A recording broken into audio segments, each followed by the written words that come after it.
Ooh, that is fast. Oh, I went right into the tree.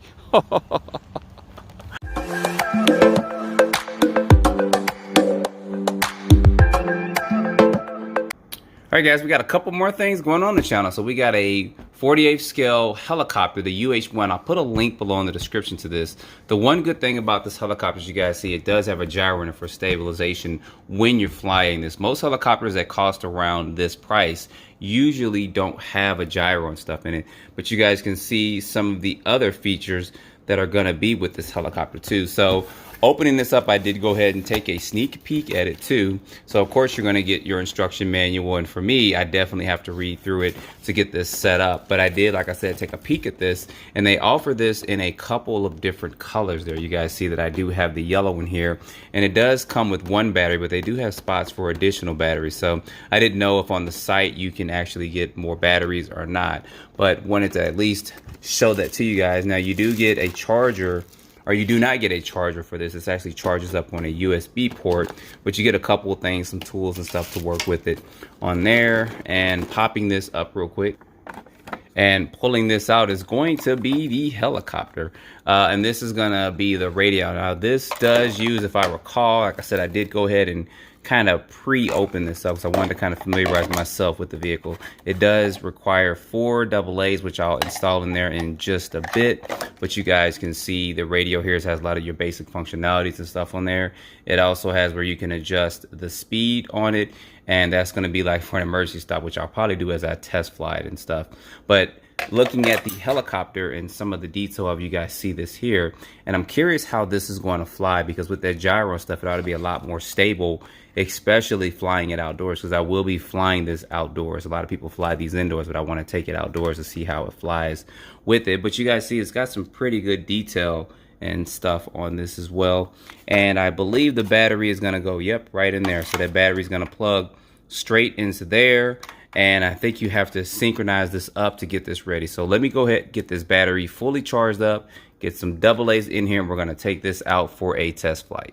All right, y'all, out here with the first flight of this. We're gonna go ahead and get this off the ground and get this taken off.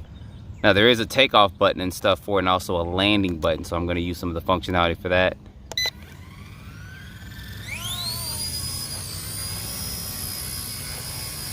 That's pretty stable. Look at that. Without any adjustments or anything to it, I'm gonna keep it kind of low.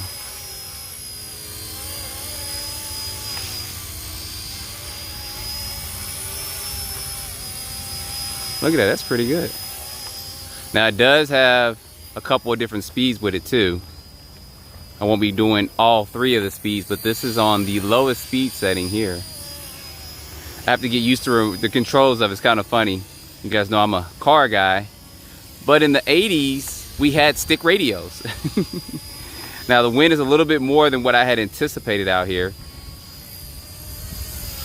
I think it's at about 8 to 12 miles per hour. So that's probably why it's got a little bit of the moving with it, but going backwards with it. I'm just testing some of the functionality. Now you guys that are experts with it will be a little bit different. That's the wind trying to take. Let me let it land real quick. Test that land button and get this to land. I'm gonna move it over here and we're gonna try it again. All right, take 2. So like I said, the wind is not too bad out here, but for someone who doesn't fly, I do this like maybe once every 2 months, so I'm gonna try to get more into it and get some better filming equipment so I can control things a little bit better. There he is there.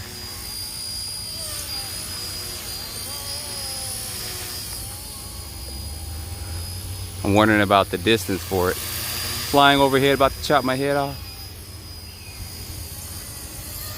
Like I said, I'm still flying at speed 1, so this is the maximum speed at speed 1. And I'm kind of fearful of going to 2 because of all these trees that are out here.